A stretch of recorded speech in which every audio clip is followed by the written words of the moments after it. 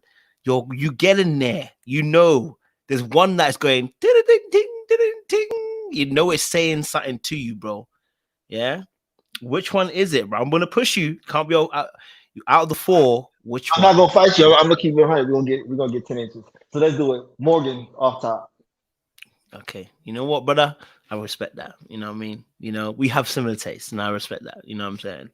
Okay, cool. So obviously, we know a little bit about yourself, Morgan. You, Morgan, actually had some history actually in the past. Actually, tell us a little bit about that history that you guys had, like in terms of. I heard that you guys already kind of met previously, almost in a sense. What was that? What was that about? Not met. We actually had a FaceTime call. So what ended up happening is me and Morgan ended up connecting on a dating app, and within one night we was having conversations. We exchanged phone numbers. I remember because I was at work, and then we ended up talking through FaceTime. We probably talked like 2 or 3 hours that night, like really talking. We ended up like watching a church sermon together and stuff. And then we said our goodnight, and we never spoke after that.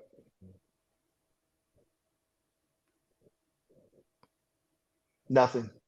She ain't reach out. I ain't reach out. We did it. And it's crazy because I can't even tell you why that happened or if there's anything that triggered us not to call each other. I know on her end, she said she was going through a phase where everybody was temporary. All men was temporary. Matter of fact, she had my name saved as Anthony Temp, I believe. So I think she was going through that phase. As far as on my end, why I never reached out, I can't even tell you to be honest with you. I don't remember what it was, what the issue was. Hmm. Hmm. Let me ask a question. Mhm. Let me ask this question. You Go know, ahead. because you know what, I think we're quite similar, right? But I'm gonna project in this moment. Just ask you a question. It's gonna project. I'm gonna project in this moment. So that Okay. obviously not reaching out to her, was that a bit like, you know what? If you don't reach out to me, I'm not reaching out to you. No, it No. wouldn't. It wasn't even that aspect because if I'm interested, I'm definitely gonna reach out. I'm definitely gonna pursue. You know what I'm saying? I'm not gonna sit around like we had this big ass age. I'm not sitting here waiting for nobody to reach out to me or tell me good morning or play this little cat and mouse game. We're not doing that. So like I said, I can't even put my finger on it what it was, Mm. but I just didn't do it. I didn't reach out. No, that's fair. It does happen Yeah. sometimes. Matter of Rarely it does fact, happen, you know. crazy part Mm. about it is um like right before Ready to Love, I actually deleted her number on my phone. Like right before I jumped on, like I saw her number in my phone and I deleted it. Mm. So, so I don't even know what it was. Okay. But you guys had a lot. You guys obviously then met on the show, and then you guys had a little. I know you said you had a little conversation, and and then she actually even dialed your number when you guys exchanged digits as well. So, So what ended up happening was after the mansion we had the brunch. So mm, we go to the brunch. I'm talking to women. I'm mingling. I'm doing my thing around the room. And me and Morgan get to talking. And I said I didn't have my phone on me at the time, so I said, "Hey, put my number in your phone, please, and text me because I don't have my phone on me." I think production had my phone in the back or something, but the women always seem to have their damn phones on them. Um, and when she does, my name pops up. That's how I knew it said Anthony Temp on her phone. And she looked at me like, "We know each other?" And I'm like, "Yeah, we do. You didn't remember me, but I remembered you. I was waiting for you to figure it out." mm, So yeah. so this connection between yourself and Morgan, obviously you got to re-explore it a second time. Tell us about this journey between yourself and Morgan on the show. Like, what was that? Because it seemed like it seemed like there was some connection forming, and tell us a little bit about that Um, connection. I realized early on that I wasn't the man for her. I realized what Morgan needed and wanted, I couldn't give it to her. Um, Mm. there was, yeah. I couldn't give it to her. You know, that was just me being completely transparent with you. That was real. Um, and I realized that really early on that our lives just wasn't, it wasn't aligning. It just How do you wouldn't. mean? I realized when I made certain comments, to her about certain things as far as, me being the active father that I am, the way I live my life, like I would get like different responses or different facial expressions from her, like, well, you're gonna have to change, like kind of like in a way, like you're gonna have to change that. Okay. I'm not with that or whatever it is. So I picked up on that really early on. So I realized, you know what, I don't think I'm your person. Mm.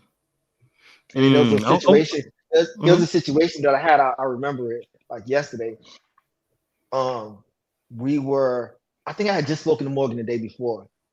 So I go to the makeup room about to do my confessions or something. And I don't know what came over me. I think I was exhausted. I had just worked like a 13-hour shift the night before. I hadn't gotten any sleep. I had to be there. So like when I say I got sick fast, I think my body was just drained. So I got in the Mm. makeup room and I put my head down and I could hear people, but I couldn't see people. So Mm. I put my head down. I could hear the voices walk in the room. And I heard Marcia's voice, I heard Morgan's voice, and the makeup artist or whatever it was. And I'm laying there like just catching it, like about to keel over or whatever. And I remember nobody checked on me but Marcia. Like nobody, like literally, I'm killed over, yo, like about to die or something. And she the only person who checked on me and made sure I was good. And I'll never forget that. Like she's like, yo, like to the point where I wasn't even gonna show up to the boat party the next day because I was so out of it, you know. But then I realized I'm like, I just got off the phone with you. Like we supposed to have this connection, but you can't even greet me, say hi or anything, make sure I'm good. Like you see me killed over. Like when has a man ever like been leaned over and not put his head up when he hear a woman that he's interested in and embrace her? Me, I'm gonna embrace her. Like I'm gonna come over, I'm gonna hug you, I'm gonna kiss you, I'm gonna say, "What's up? How you doing? How's your day going?" So if you see you not getting that energy from me, like something is probably wrong, and something definitely was wrong that day. But I get it. I get it. So for you, like there was a lack of care for you in a sense, from coming yeah, from her yeah, perspective definitely. At towards you. least, like, Yeah. yeah. Which, as she said, she's made it very clear. Queens don't chase. So hey, you gonna get up and acknowledge me or something. You gonna greet me first. Like I'm not coming to you, which is cool. That's how you see things on every situation. Then that's cool. I accept it. Was that so that day was that was that the end kind of like was that kind of like the was that the I guess the nail in the coffin, or was there something else that nailed it in the coffin? You're like, yeah, this is it now. This connection's not gonna It, it's not it, gonna it work out for me. definitely it definitely showed me where not to focus my attention. Mm. It definitely showed me. Don't get me wrong. I didn't X her out completely. Um, we did talk about it later on, and I heard her perception towards the situation. And at that point, I was like, wow, that's really how you foresee it. And she actually made a comment about that online or something on one of her things where she said, yeah, I was just talking to that man, and the next day he just ignored me. She said that in a scene somewhere. And everybody is like, damn, like what's wrong with Anthony? Why would he ignore her or whatever it was? I didn't ignore her. I was out of it. You didn't come check on me, killed over or whatever. Mm. So that's what that was about. Where she said, "Oh yeah, he just ignored me. I didn't ignore Mm. Well, obviously, there was complaints that you was a bit passive on the show.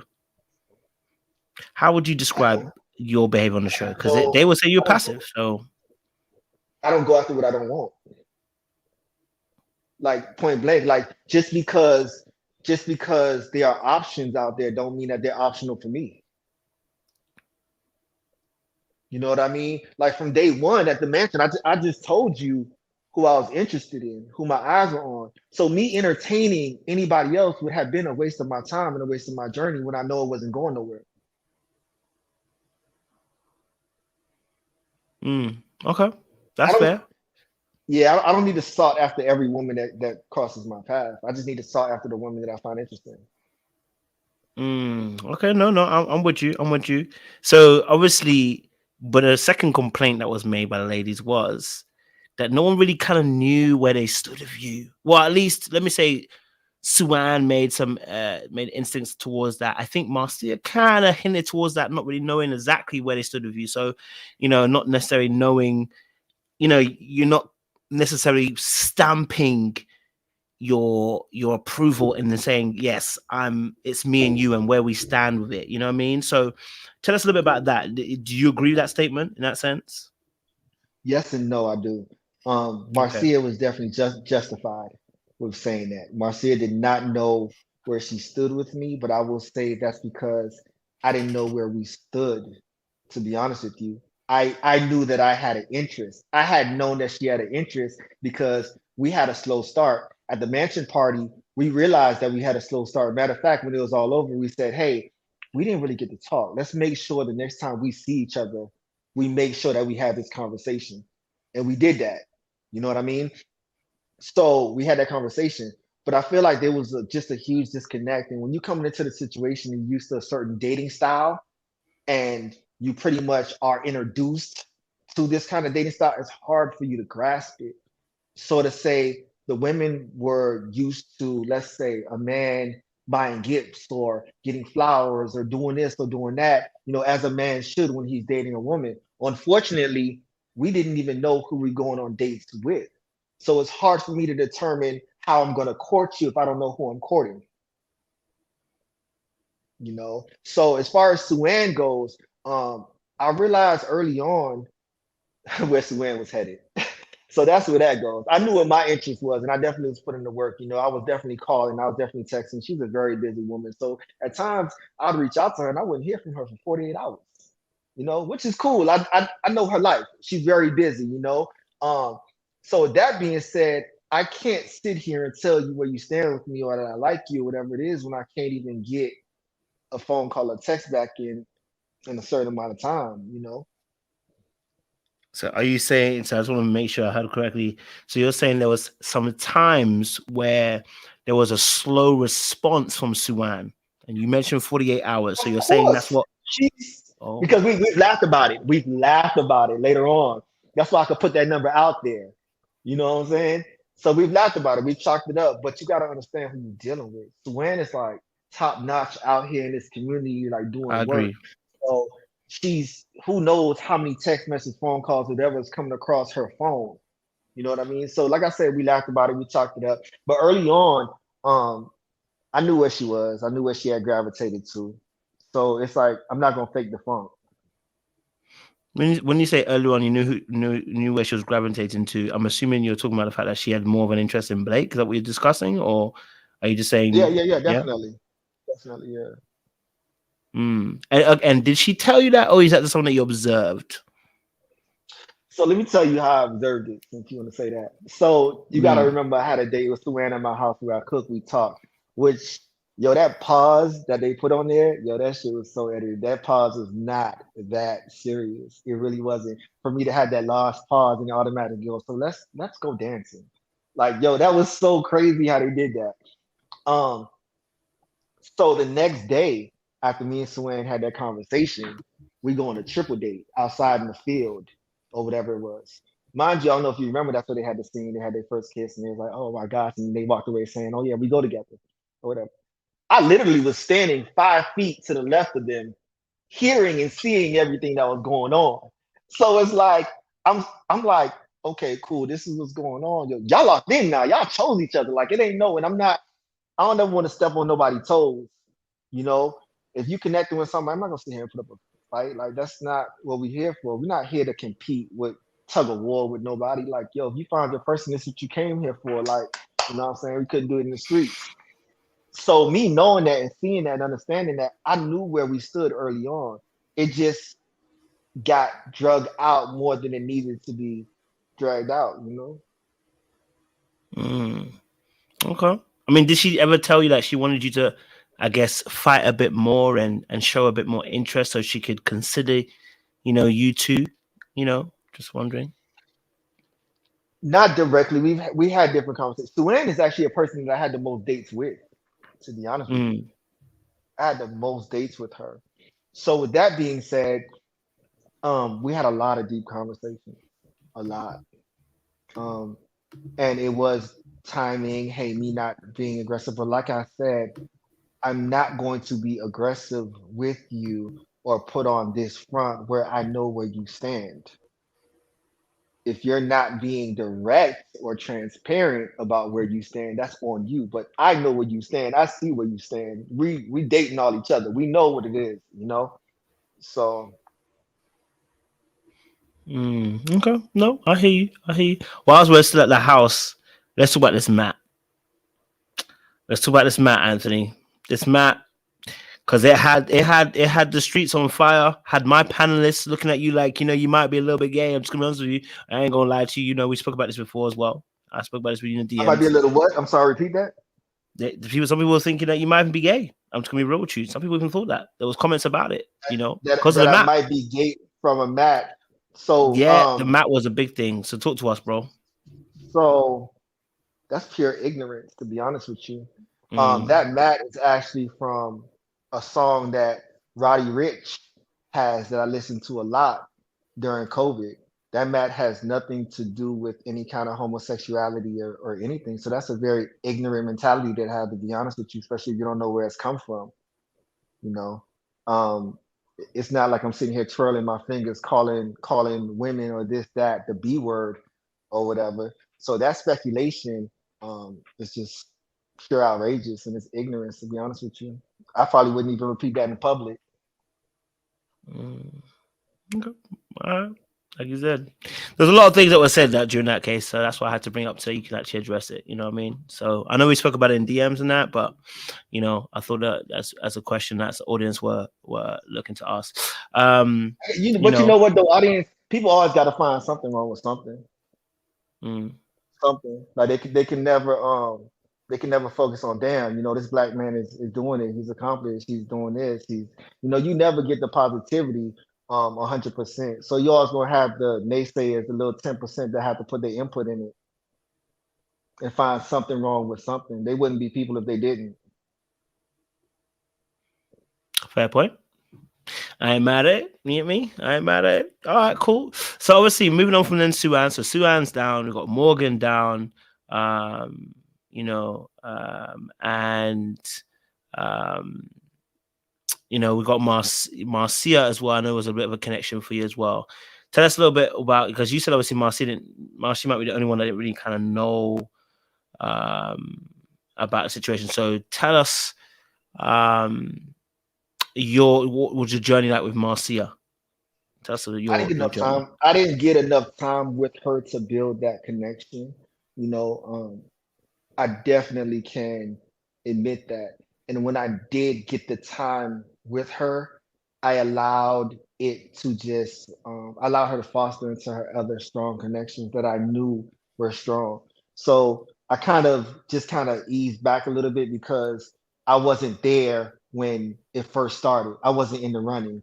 So it would have been like, yo, I'm getting off this bench now, about to come in, but these star players have been playing the past 12 minutes of the game. And here I go now, we're already up, and I'm just shooting. You know what I mean? So you got to just kind of let things gravitate where they gravitate to.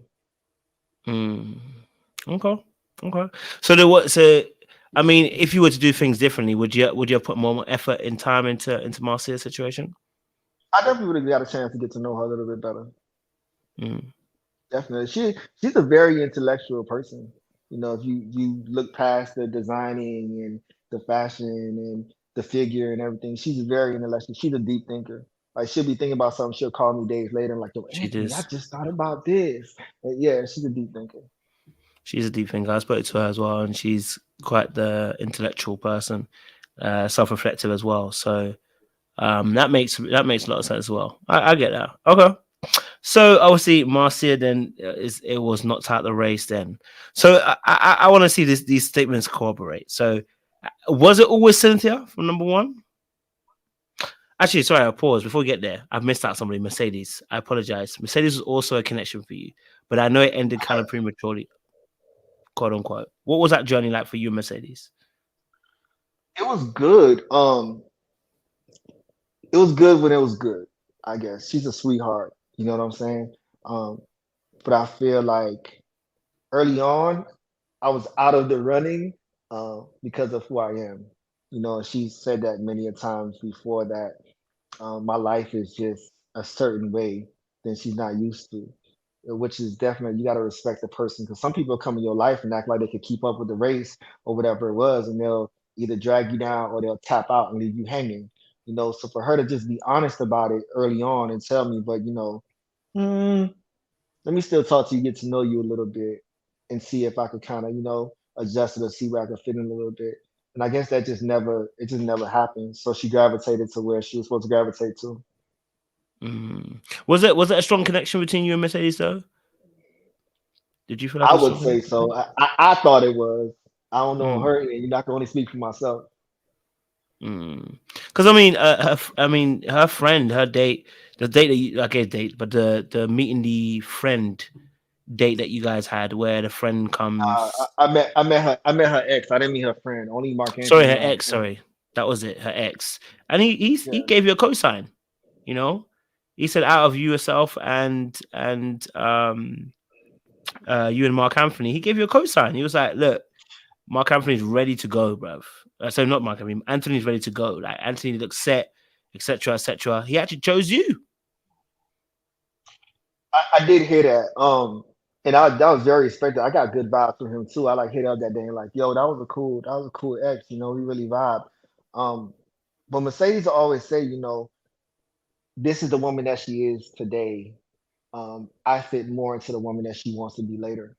You know, so her connection with Mark Anthony, you could definitely see that's who she is today.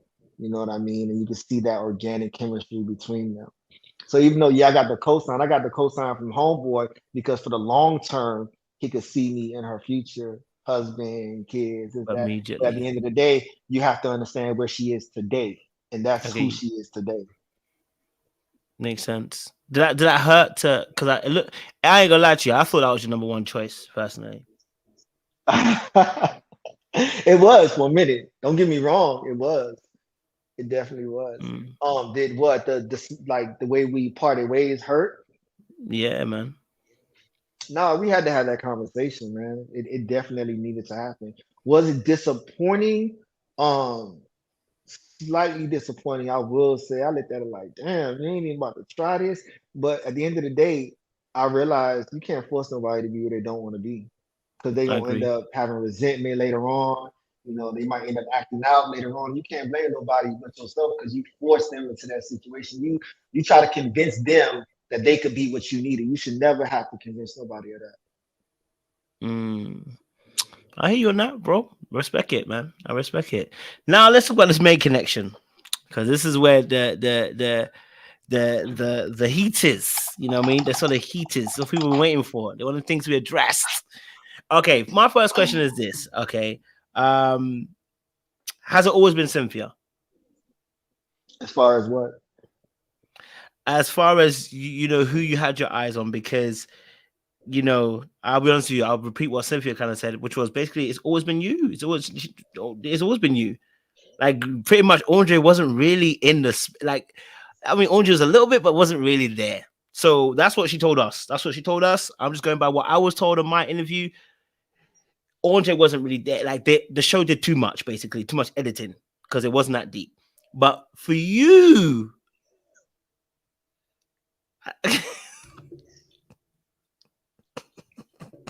Um, as far as was it? Oh, no, it wasn't. I don't think I put Cynthia in my top until the boat. From the boat on, mm, then it was sin from that point on, and she never fell off. She always was okay, one of my top connections from there. But you got to remember, we didn't talk until the boat. mm, So literally, how could I put somebody in my top that I hadn't even spoken to? And the problem with this editing is you always hear them mention like one name here, one name here. Every time we have this conversation in the men's lounge, we always tell our two top connections and our three bottom ones. So just I hear because that. you only hear one name called as a top connection, don't mean there's not another one behind that. I hear We that. have to give two names. I hear that. So okay, so tell us from your perspective. Was there a deeper connection with Andre? Because from what you were seeing, you know what I mean? Because I'm just trying to get. I thought there was a connection. That's why it was between yourself and Andre. But maybe the editing again did maybe the editing has done us dirty here. Um, you know, when once you enter the race, was it always gonna be you? You know, between you and Cynthia, or was Andre at least in some perspective in the vicinity in the area? Was there a connection there? That's what I'm trying to figure out. I'm just trying to understand it, bro. So to be honest with you, Kojo, I always respect every man's process. In fact, I never talked to the men about who they were vibing with, um, unless I heard it in the men's lounge, and we didn't even have these discussions. So in my mind, you asked me, was it ever Andre? Um, I never saw any person in the running but myself with the person. Like I never looked to my left and like, oh my God, he's doing this, he's doing. That's why I moved the way that I moved. I wasn't out here kissing everybody's daughter or whatever it was, acting a certain way, trying to compete with the next man. I was literally running my race and staying in my lane. So, and that's why I think me and Drake could be so close today because I never talked about him. I never downplayed it. I never asked her to make a decision or um or talk down about that man in any way, shape, or form. If if she was for me, then she's for me. And if she's not, then she's not. She's gonna make her decision. She's a woman. She's gonna go where she wanna go. Hmm. So you weren't aware of their connection, basically. No, until I seen the show right now. Mm-mm. And does the show what they showed you? Does that does that corroborate Collaborate, with collaborate. corroborate with your what you saw, or does it cooperate with maybe like your instincts of what you thought might have been happening in things now? Hmm. No, Okay. I'm definitely seeing different things than what I thought was what had been portrayed. Was going on, I guess. Hmm. Okay. So obviously, I mean, something that I picked up as well is, and maybe it was editing again. We didn't get, and maybe if I remember correctly, I think during the scenes where you met Cynthia, I think one of the scenes where you came around the corner, she was like, "Oh my god, he's so she was bigging you up, saying how handsome you were, bro. You know what I mean? Pause. Yeah. Um, you know, she was laying it on thick for you and letting you know. But something I noticed that, and maybe I was wrong, it might be the editing. There wasn't as much, laying it on thick back for her as well. You know what I mean? I didn't hear as much, you dropping them bars for her as well about how much you were also seeing her and liking her too. You know what I mean? It's just something I picked up, but again, it might be the editing per se. So, Um, you know, I definitely acknowledge that she was beautiful that day. I do remember that there was a lot of okay. flirting going back and forth between me and her. That date lasted like 2 hours, literally, and y'all saw like what 10 minutes of it. You Mm, know what I mean? Um, so yeah, and actually that was our first date. You know, okay. so yeah. So there's a lot of different aspects of it, but I mean, I wasn't sitting here like, oh girl, I'm trying to lick you up and down or kissing your neck right here at this table or anything. I wasn't, I wasn't on that, But I definitely complimented a lot of things about her, and let her know I love the conversation and where we were headed. Well, what was it about Cynthia that drew you in then? So what was it? What was Cynthia? What was it about Cynthia that just took Anthony and captivated him and brought him in, man? What was it about Cynthia? I mean, you talked to her, you got sucked in too, so you know. Mm. No, I'm playing with you. Um, Oh, I got sucked in. You ain't lying. nah, So Yeah, I know. I seen it. You got sucked in. mm, Well, we yeah. we ain't talking about it. But no, you talk to Cynthia like you really you talk to Cynthia like she laying it on. Like it's no chill with Cynthia. Mm, Cynthia gonna come on strong with the voice, and how she talking to you, and then she's a jokester as well, So you gonna get the best of both worlds with her. She gonna compliment the shit out of you, um, and just I call her passionate sin. mm. Because she come passionate all the time. Like I could be like, yo, Cynthia, how I get to your house? You know, Cindy gonna be like, yo, Anthony, make a left turn at the light and then do this and then do that and blah blah blah. Woo! Gonna draw you in. Hey, she ain't playing with you. Mm, okay. I definitely hear you on that. So, it's a voice, the raspiness in the voice, it's a sultriness, it's a good vibes, it's the energy. And she's gonna let you know where she stand right from the jump, right? Okay. Yeah, So, yeah. obviously you guys, your journey, love the fact that you had your little candle moment as well. You guys end up choosing each other. I want to know, like, what made you decide to choose Cynthia then at the end then? I want to say when I came into the journey, I always expressed to people, I need to find somebody that fits into my life outside this process, that Okay. can contribute to my life outside this process, that um needs me as much as I need them, you know. That was definitely my goal. So with that being said, it was easy to choose her because she fit all of those things that I needed in my life at the time. You know, even though you have your reserves about certain things or you see certain things, she was the best fit woman for me For you. at that time. Okay. So best fit at the time, y'all choose each other. Um, you know, come reunion.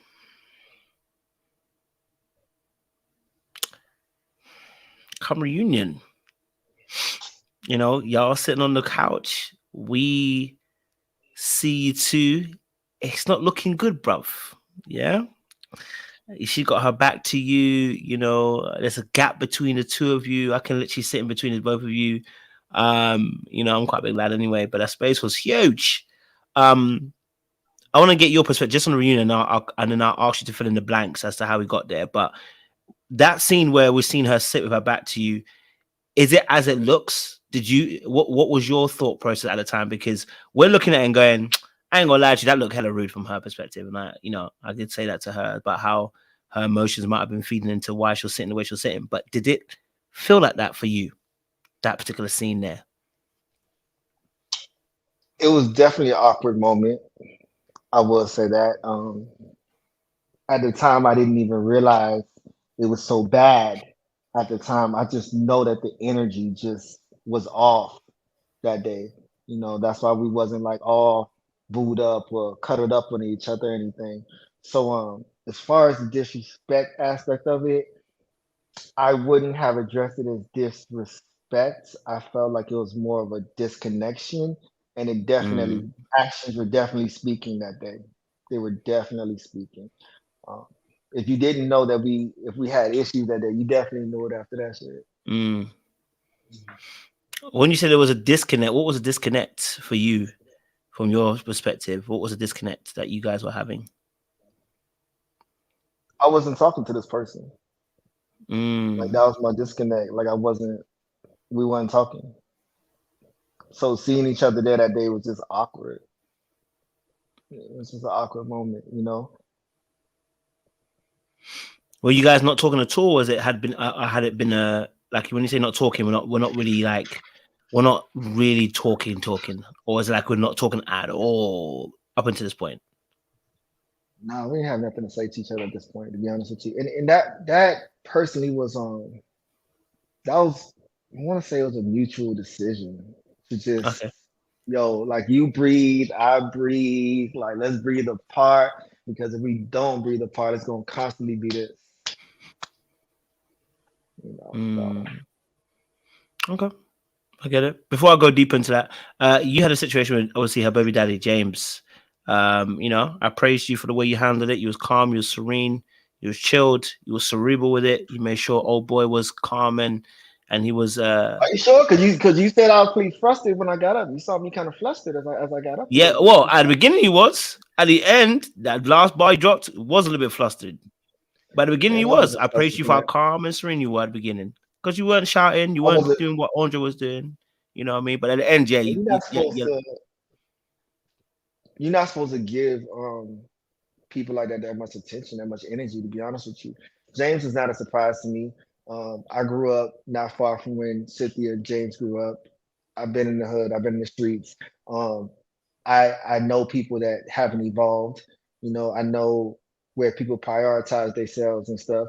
So he wasn't a surprise to me, to be honest with you. James was all bark and no bite to me from when I saw him and Andre going toe to toe. Like it was nothing James was gonna do or say to get me flustered. I just wish that James would allowed us as men to chop it up and ask more serious questions regarding your kids, versus so worried about Cynthia, what's going on and how we treating her. How about how we gonna treat your children? Mm. Was that as hot as we saw it? The situation? Nah, that shit was edited, man. It was a lot more harder than that. Ah, oh, Yeah, they gave that shit grace. They gave it grace. ooh. Okay, so when you say obviously it was much hotter than that, tell us from your perspective. What do you mean it was hotter than that? Because it was It was quite just hot. a What we lot saw. more. It was a lot more commentary between him and Dre. And Dre didn't get up the way they made that man seem like he got up. Dre just Okay. happened to have to leave because production tells you, they signal you, okay, it's time to go. You know what I Oh, mean? okay. So they had signaled Dre it was time to go. So when he got up, Homeboy was still trying to go back and forth with him. That's when Dre made the comment. Dre didn't just get flustered and walk away and say what he said. They told him to get up as he was leaving, like they told him to do. He just had his last words in, you know. So Mm, I think a little bit more commentary went on between me and him, a little bit more back and forth. Um, he just seemed so interested in our past life with women, like he know how to treat women or something. I don't understand it. Like, who are you to critique how we treat women? Like, apparently you don't know how to treat a woman. Um, so yeah, it was a lot more of that going on. So okay. So how did you interpret that situation then from your perspective? Because for the audience, we interpret it as James was doing way too much, and it seemed as if there was a bit of there's still a bit of residue of feelings left over the way he kind of moved with this situation. But how did you view his behavior? Did you read more into it? Did you think like he might be a little bit too close? You know what I mean? Like, how did you kind of view it? No, I definitely saw it as, man, you got something going on, bro. You want this woman or something. This ain't natural. This is not how a baby. This is not how it would move. But I don't expect every man to be like me. But no, definitely there's something else brewing and going on here than what's being portrayed. Mm. Did that spark? What kind of conversation did that spark with Cynthia then after when? I mean, deep conversations. I let her know like this ain't what I'm used to. Like this ain't life. Like this is not what you described to me. This is not what we talked about. This is totally different. Um, from what we talked about. Like I don't know what situation you thought you was in, but this is what you really in. So what's going on? Mm, did that affect? Does that affect your decision making in any way in terms of how potentially this relationship might work long term? Of course, definitely. I don't need no issues with people at my front door. Like especially when you deal with people that don't have nothing to lose and you do, you got to be very careful how you move. Mm, You know what I mean? And who you bring into your life. mm. Okay. All right. Cool. Appreciate you sharing that. Now let's get into this thing. The situation with Cynthia. We try to understand. You know what I'm saying? So, what brought the breakdown between you and Cynthia? So I heard terms like emotionally unavailable, and I heard something you said like maybe you had a theory that maybe Anthony was emotionally needy, and then you became emotionally I did. unavailable. That's a very that's a very interesting thought process behind it. But I feel like that just comes from a lack of knowledge. You know what I'm saying on y'all end or transparency. Um, so bottom line is, me and Cynthia met obstacles that should have been dealt with. Um, she portrayed a lot of situations as something that they weren't, you know. And when it came down to it, it was hard for her to process the the healthy way of dealing with things. Because when you deal with somebody and they're so used to a certain way of things, then normalcy doesn't seem so normal to them. So they'll fight it. You know what I'm saying? You stay bumping heads. There's a lot of situations that I try to explain to her that look, this ain't normal. Like this ain't how things should be handled or things should go. Like this is the way this should have been addressed. I don't want to be with my woman and um, somebody is saying something or checking my woman about something and I'm in the dark. As a man, like you need to warn me about situations before we get into them so that I could defend you. I'm not sitting there looking like, a fool, like I didn't know why you sitting here looking a certain way because you knew it was coming and you didn't warn me. So I feel like that's where her emotional unavailability came, not understanding the normal way to handle things and normal way to deal with things. I mean, I'm not gonna sit here and talk this girl's business. 'Cause at the end of the day, we Of all we all course. make mistakes. And nobody's perfect. I'm not perfect. But at the end of the day, you can't expect me to take shit because you decided to take shit in the past. Mm. That's not Just, gonna just happen. okay.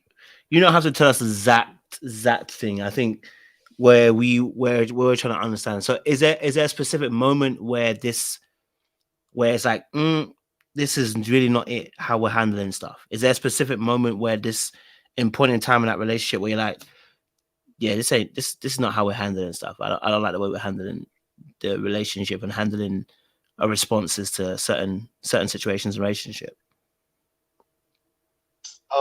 What you want, like a time frame or something? Or Well, that's a time. I mean, you can give us time frames. That's if that's included, but it's more of a case of trying to make us understand. Like, is there a specific moment where you're like, the way we're like you kind of mentioned a little bit, like in terms of how you mentioned a part of like even saying not being giving you a heads up or whatever. But is there a specific event that happened in a relationship? You don't have to necessarily give that complete details if you don't want to. But is there a specific event that happened? And it was like, boom, no, this is not the way we're handling stuff. This is too much. Like, this is not how I do my things.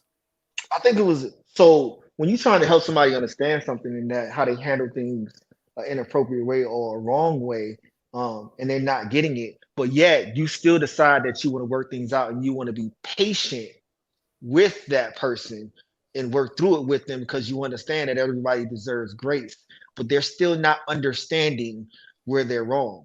You know what I'm saying? They're still not understanding what normalcy is because they're so used to something else. It's just kind of you giving like a half-ass apology, like, yeah, Coach Joe, I know you did you wrong, but at the end of the day, that's the only way I know how to do it. That's all I know how to do. Like when you talk to somebody and they apologize and you still feel like damn, you really not seeing where you was wrong. You just pretty much apologizing to apologizing so we can move past it. But do you not understand how this is not normal and this is going to continue to be a problem if we don't nip this in the butt right now?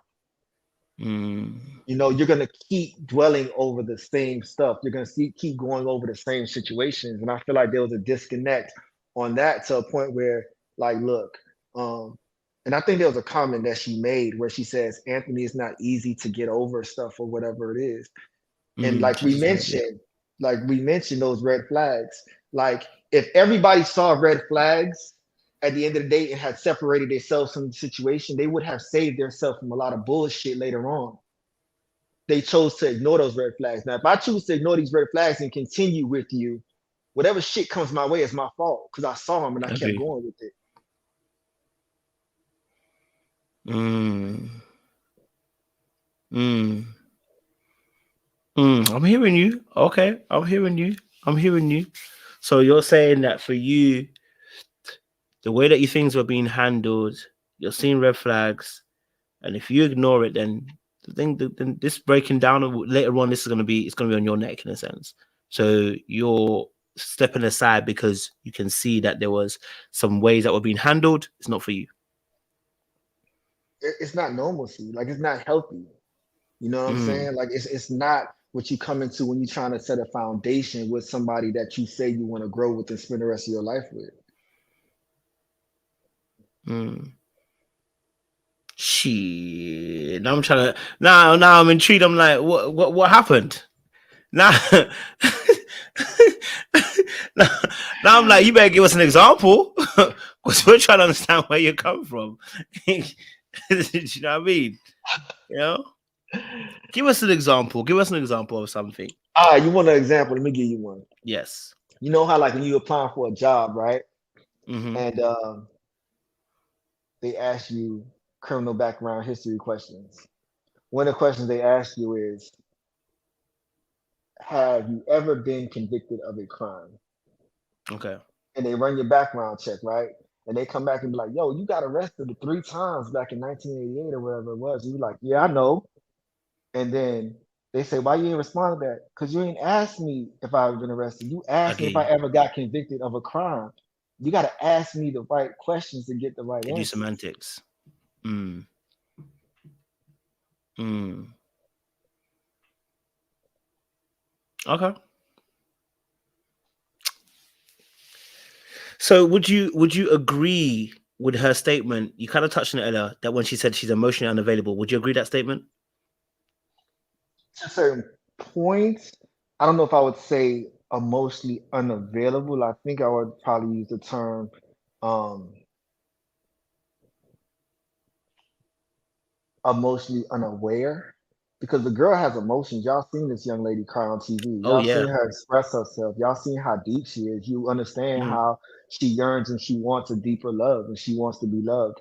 So an emotional unavailable person cannot be emotionally unavailable. You have emotions. You're just unaware of certain things. You're unable to comprehend certain things. But like I always say, it like you cannot undo what you've been doing the past 10, 15, 20 years overnight. You can't. It's a Yeah. continuous process. Healing is continuous. Mm. So w- when obviously it gets to that point where you both are saying you can't really do this, was it because it sounded like, and this is me, I'm just saying, correct me if I'm wrong, it sounded as if like she was ready to keep on going, but she was like, you ain't looking to go any further. Would that be correct to say that you kind of put a Um, halt to it? I just decided it'd be better for me to be friends with her. I don't think that going at the rate we were going, continuing to be in a romantic relationship was the best thing to do. You know what I'm saying? I think we needed to get down back to the foundation of friendships because at the end of the day, you have more friends than you do romantic relationships. You lose more relationships than you do friendships. So with that being said, backing up a little bit and actually learning like, yo, who are you? How do you operate? How do you function? How's your mentality? How's your day to day? What's going on in your head? Why do you move the way that you do? And you being able to talk to me as a friend will lead you more open to you being able to be in a relationship with me. And now it's like you want to walk on eggshells because you don't want to know how, you don't want me to react a certain way or scrutinize you because we're in a relationship. When you're in a relationship, you fear judgment. But when you're in a friendship, you will tell your friend every deepest, darkest secret without any consequences of judgment. Mm. Are you saying that both one or two, either yourself or her, felt judgment in the relationship? Oh, no, no, no, I'm not saying that. I'm just giving you an Okay, okay, example of yeah. friendships and relationships. Mm. So, I mean, from my perspective, if y'all go back to friends, is there anything? This feels like, when you take that step back, it feels like there's no step forward at this point. You know what I mean? Like when you go Why that not? far back, you know.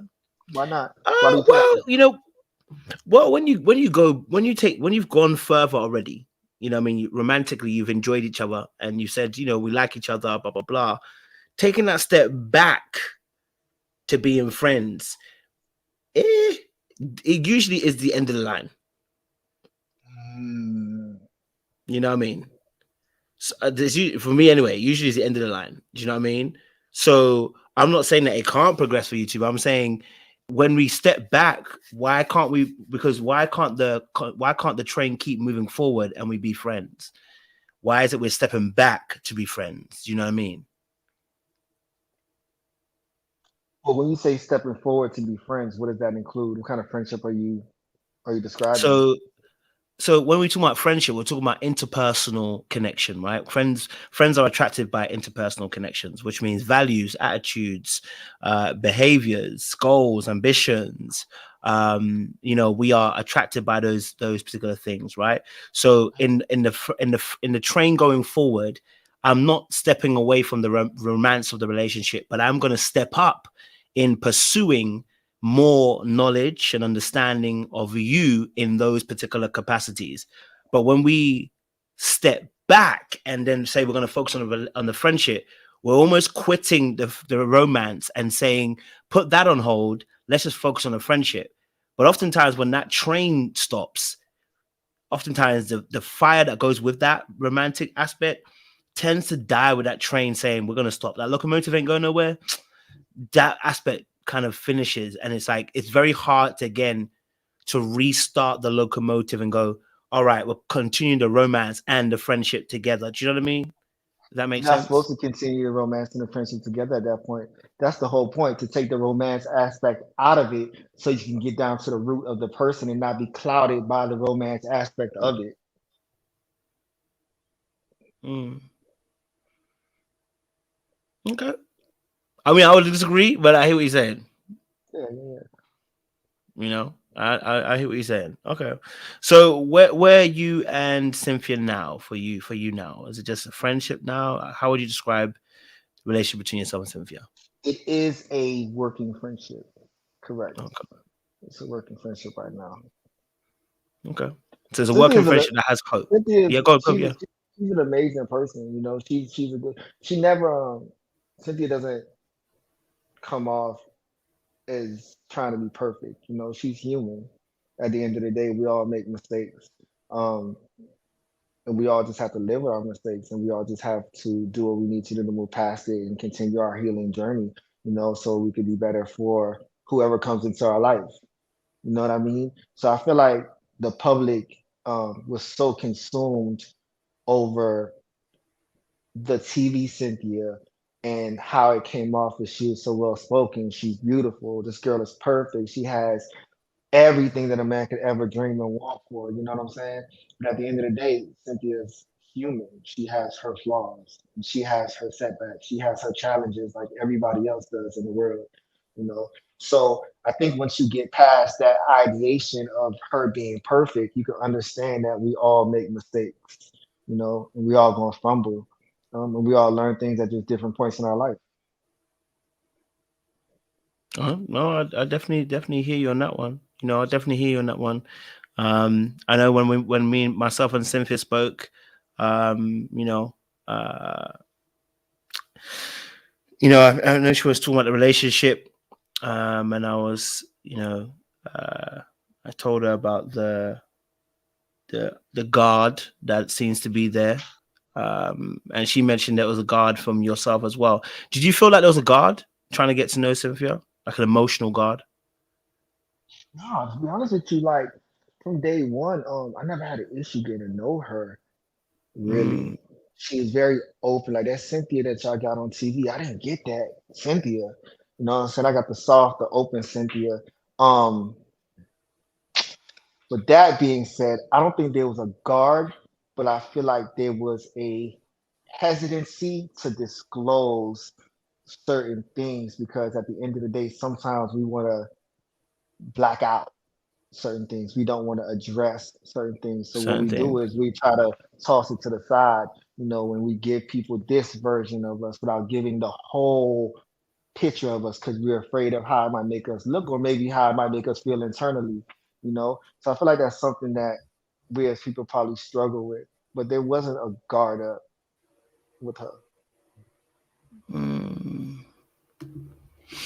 I'm liking it. I'm liking it. All right. So you guys in a working friendship, does that working friendship mean that there's a door still open for you two in terms of making to romance, or is this a working friendship in terms of we working to be friends and that's all we need right now? That's I would never say never to anything.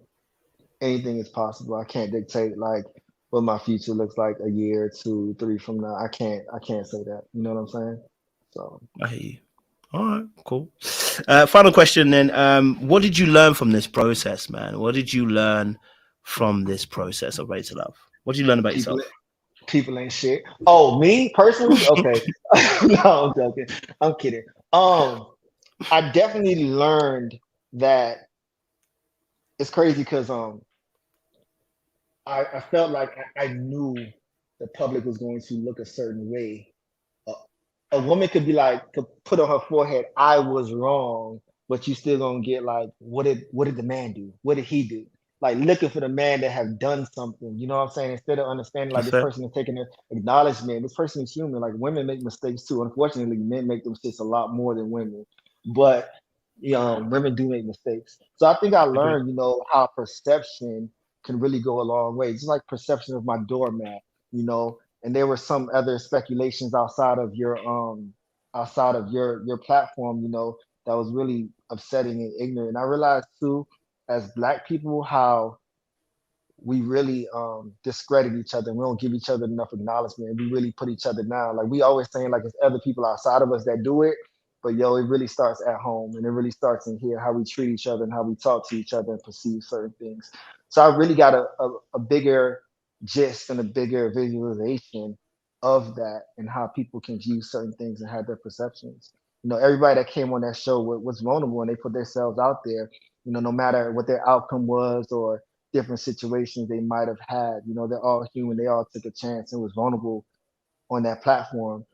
So you got to give that to them, no matter how it ended up for them, no matter what they went through. They still put themselves out there, looking for whatever type of love they were looking for. You know. So I definitely learned a Mhm. lot about myself, my castmates, who I'll take forever, and I just appreciate the journey being in a situation. Never would I have thought that I was on national TV. You know.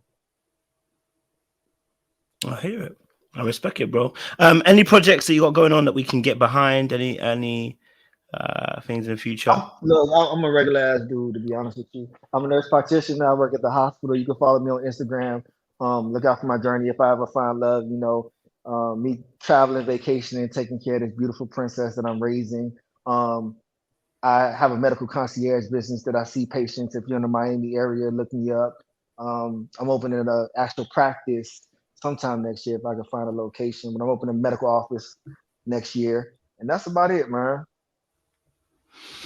I like it, man. I like it. Listen, Anthony, I appreciate you. Straight shooter came through. I even caught a few strays. You know what I mean? But it's all love. You know what I mean? Anybody can get it. You know what I mean? So I Facts, appreciate that. I appreciate that. You facts. know what I mean? We have to keep it real. So Definitely. love for that, bro. And like I said, we were chopping in the DM, so I understand as well. So listen, look, audience. Thank you so much for coming through and sharing time with myself and Anthony. Like you said, his Instagram is just there. Make sure you guys follow him if you haven't done so already. We appreciate Anthony. Hopefully, we get to have you on the channel for the men's talks as well. It'd be Yeah, good to get holla your at me. I'm perspective. I'm available to you all day. I respect what you're doing. You know what I'm saying? But stop getting your neighbors to jump on your panel giving opinions, okay? Find educated people. Stop getting your neighbors. Man, let's just start getting neighbors. I hear you. Listen, it's your neighbors because the neighbors are not they're not my country, bro. They're from yours. Yeah. Take your neighbors, bro. Hey, check their resumes before you let people come on here and give their opinions, man. They gonna make you look bad. I hear you, bro. Trust me. All right, listen, audience, we're gonna see you again very, very soon. There was some super chats. So Felicia H said another great interview, Kojo. Respect. Thank you very much. Mimi said she fooled us all. We love her. It's okay. So Anthony, what's for dinner tonight? How's your medical practice going?